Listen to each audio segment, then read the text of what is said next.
Hello guys, आज electrical info में हमारा टॉपिक है टेस्टिंग ऑफ पीटी यानी पोटेंशियल ट्रांसफार्मर की टेस्टिंग के बारे में बात करेंगे। तो सबसे पहले पीटी के बारे में पता कर लें कि पोटेंशियल ट्रांसफार्मर होता क्या है। ये जो है स्टेप डाउन वोल्टेज ट्रांसफार्मर होता है। ये क्या करता है, हमारे हायर वोल्टेज को जो हमारे सबस्टेशन में या इलेक्ट्रिकल सिस्टम में होते हैं उनको स्टेप डाउन कर देता है और उनको एक ख़ास रेंज में ले आता है, जिससे हम क्या कर सकते हैं, मेजरमेंट कर सकते हैं अपने वोल्टेज की। और उससे हमें पता चल जाता है कि हमारे प्राइमरी वोल्टेज जो है ड्रॉप तो नहीं हो रहे या लॉसेस तो नहीं उनमें आ रहे। उसके अलावा ये जो होता है हमारे इलेक्ट्रिकल सिस्टम में पैरेलल कनेक्ट होता है और मेजरमेंट के लिए और प्रोटेक्शन के लिए इस्तेमाल होता है। तो इसकी जो टेस्टिंग है, टेस्टिंग प्रोसीजर जो है, इसके हम बेसिकली 3 या 4 टेस्ट करते हैं। उनके बारे में मैं आगे बताऊंगा। पहले बता दूं कि कौन कौन से टेस्ट करते हैं। इसमें सबसे पहले जो है इंसुलेशन रेजिस्टेंस टेस्ट, जो हम मोस्टली हर इक्विपमेंट का करते हैं अपने सबस्टेशन के अंदर। दूसरा है जी वोल्टेज ट्रांसफार्मर रेशो होती है, कि जो हम इसकी रेशो ले रहे होते हैं पर प्राइमरी पे और सेकेंडरी पे उसी हिसाब से आ रही है। नंबर 3 जो है पोलैरिटी टेस्ट, कि इसकी जो पोलैरिटी है वो ठीक है। नंबर 4 है वाइंडिंग रेजिस्टेंस टेस्ट, जो हमारे वीटी का जो वाइंडिंग होगी उसकी रेजिस्टेंस हम चेक करेंगे। उसके बाद आ जाते हैं, बात कर लेते हैं कि इक्विपमेंट कौन कौन सा हम यूज़ करेंगे। तो जो हमारा पोलैरिटी के लिए हम गैल्वेनोमीटर ज़्यादातर इस्तेमाल करते हैं। और उसके अलावा जो है CPC 100 जो है हम वोल्टेज ट्रांसफार्मर रेशो के लिए और पोलैरिटी के लिए चेक कर सकते हैं। उसके बाद जो इंसुलेशन रेजिस्टेंस टेस्ट है वो ज़्यादातर मैगर टेस्ट सेट होता है, जो MIT 1020 भी हम इस्तेमाल करते हैं। और उसके अलावा जो मल्टीमीटर है हम यूज़ करते हैं। और उसके अलावा माइक्रोमीटर वगैरह इस्तेमाल करेंगे अपने ये जितने भी इक्विपमेंट की टेस्टिंग होगी, यानी कि पीटी की टेस्टिंग होगी, उसमें ये चीज़ें इस्तेमाल हम करेंगे। तो सबसे पहले जो है इंसुलेशन रेजिस्टेंस टेस्ट है, ठीक है। तो हम जो है अपने जो हमारा पीटी होगा इसकी इंसुलेशन रेजिस्टेंस टेस्ट करेंगे।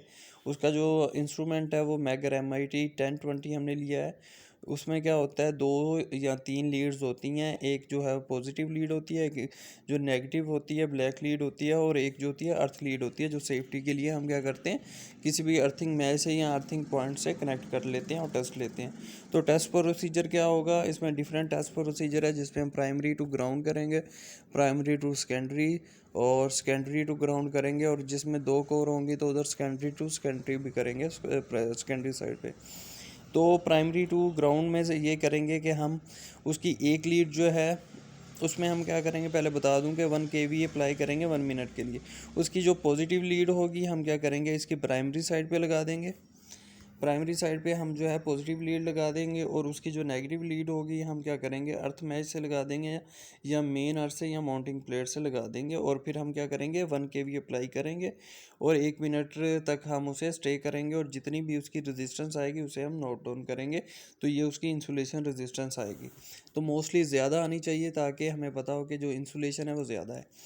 प्राइमरी टू सेकेंडरी में क्या है जी, इसमें हम क्या करेंगे, जो हमारी पॉजिटिव लीड है प्राइमरी पे लगाएंगे और जो हमारी नेगेटिव लीड है सेकेंडरी पे लगाएंगे।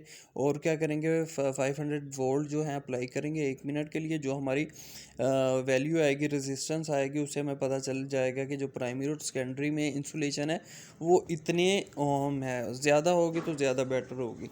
उसके बाद सेकेंडरी टू ग्राउंड में भी ऐसे ही करेंगे कि हमारी जो एक लीड होगी वो हम पॉजिटिव लीड जो सेकेंडरी वाइंडिंग पे लगाएंगे, और जो ग्राउंड होगी नेगेटिव होगी ग्राउंड पे लगाएंगे।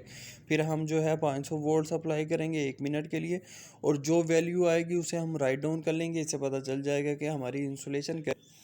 उसके बाद आ जाता है जी secondary winding to secondary winding. ये वहाँ अप्लाई करेंगे जहाँ हमारे पीटी की जो सेकेंडरी साइड के ऊपर 2 कोर्स होंगी। तो दोनों कोरों को पहले पहली कोर पे पॉजिटिव लगा लेंगे और दूसरी कोर पे नेगेटिव लगा लेंगे। फिर अप्लाई कर देंगे वोल्टेज 500 वोल्ट। और क्या करेंगे, 1 मिनट के लिए स्टैंड करेंगे। और हम जो है जो उसकी वैल्यू होगी ओम्स की या रेजिस्टेंस की, उसे नोट डाउन कर लेंगे। तो वो हमारी होगी जो हमारी आइसोलेशन IR जो होगी इंसुलेशन रेजिस्टेंस होगी। उसके बाद है पोलैरिटी टेस्ट है। ये भी बहुत अहम है कि इससे हमें पता चल जाता है कि हमारी जो पोलैरिटी है, हमारी जो इलेक्ट्रिकल सिस्टम की पोलैरिटी है वो ठीक है कि नहीं है।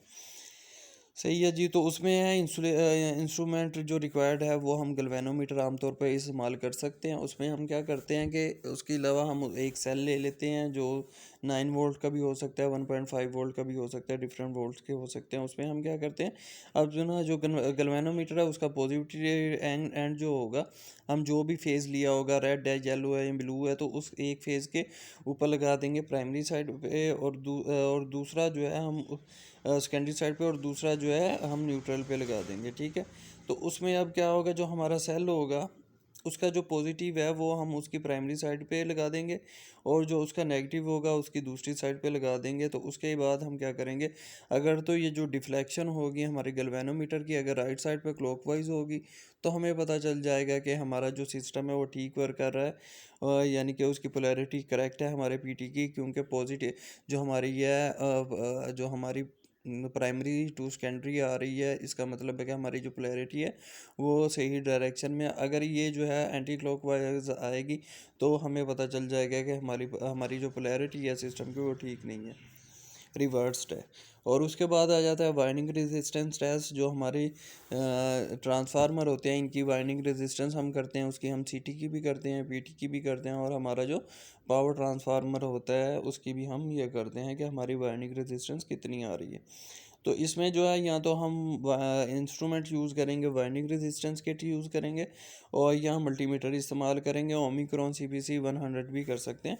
तो जो टेस्ट प्रोसीजर है इसमें हम क्या करेंगे, जो हमारी सेकेंडरी साइड की वाइंडिंग होगी वो हम ऐसे चेक करेंगे, हम उसके साथ अपना जो है वाइंडिंग रेजिस्टेंस की किट लगा देंगे सेकेंडरी साइड की तरफ, या हम क्या करेंगे कि जो मल्टीमीटर होगा उसकी लीड जो है सेकेंडरी वाइंडिंग का जो पीटी होगा उधर लगा के जो हमारी रेजिस्टेंस आएगी वो नोट डाउन कर लेंगे कि कितनी रेजिस्टेंस आ रही है हमारी वाइंडिंग की।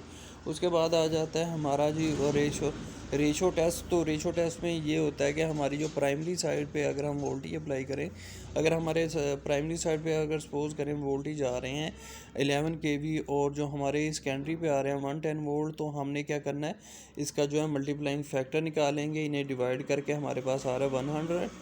तो अब हमने क्या करना है, क्योंकि हम 11 kV वोल्ट तो अप्लाई करेंगे नहीं, हम अपनी प्राइमरी साइड पे या ज़्यादा केवी के वोल्ट होगा सिस्टम, तो उस पर हम इतने वोल्ट अप्लाई नहीं कर सकेंगे। तो हमने क्या करना है, जितने भी हमारे पास नॉर्मल वोल्ट होंगे, जैसे 3 फेज 4 वोल्ट हैं, 440 वोल्ट जो है हम अप्लाई करेंगे इसके प्राइमरी साइड पे, और सेकेंडरी साइड पे जो है हमने देखना है कि हमारे कितने वोल्ट आ रहे हैं, वो वोल्ट मीटर से या मल्टीमीटर से हम चेक कर सकेंगे। ठीक है। तो वो हमारा जो है, हमने सपोज किया कि जो हमारा पीटी है 11 kV/110 वोल्ट है, और इसे जब हम डिवाइड किया तो मल्टीप्लाइंग फैक्टर हमारे पास 100 आ गया। और अब हमने किया क्या है कि हमने 11 kV की जगह 440 अप्लाई की है, और ये हमने प्राइमरी साइड पे अप्लाई की है। तो अब सेकेंडरी साइड पे जो वोल्टेज आएंगे वो प्राइमरी साइड के voltage divided by multiplying factor होगा।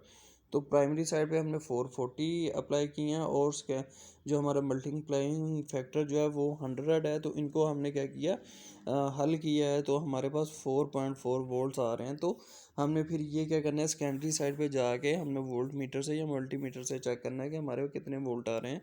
तो अगर तो 4.4 वोल्ट्स आ रहे हों या उसके नियर अबाउट आ रहे हों, तो हमें पता चल जाता है कि जो हमारा रेशो है, यानी पोटेंशियल ट्रांसफार्मर की रेशो वो एग्जैक्ट है, सही है। उसके बाद आ जाता है फेजिंग चेक, भी इसी तरह है। उसमें क्या करेंगे, हमारे जो इनकमिंग सेकेंडरी कनेक्शन होंगे तीनों फेसों के पीटी के, यहाँ कई दफ़ा होता है जो हम पीटी अलग अलग लगाते हैं सब स्टेशन में, बड़े जो हमारे पीटीज़ होते हैं। तो उसमें क्या करेंगे, हमारा जो मेन सर्किट अलाइव होगा तो सेकेंडरी वोल्टेज जो होंगे हमारे फेज़ और न्यूट्रल के दरमियान वो हम मेजर कर लेंगे, या फेस टू फेस भी मेजर कर लेंगे, वो हम वोल्ट मीटर वगैरह से कर लेंगे या मल्टीमीटर से कर लेंगे। तो उसके अलावा जो फेज़ रोटेशन हमारी होती है वो भी हमारे पास एक मीटर होता है, फेज़ रोटेशन मीटर, वो हम कनेक्ट कर लेंगे तीनों फेसों पे, और चेक कर लेंगे कि हमारी जो फेज़ रोटेशन है वो सही है कि नहीं। तो इसी तरह ये जो 4 टेस्ट हैं हमारे पास, ये 5 मैंने बता दिए। जो IR टेस्ट है वो बहुत ज़रूरी है, जो इंसुलेशन रेजिस्टेंस हम चेक करते हैं ग्राउंड और सेकेंडरी प्राइमरी इन सब के दरमियान में जितनी दफ़ा भी हम चेक करें। और दूसरा जो होता है पोलैरिटी चेक कर लेते हैं कि हमारे सिस्टम की जो इलेक्ट्रिकल पोलैरिटी है वो ठीक जा रही है। नंबर 3 है वाइंडिंग रेजिस्टेंस हो गई।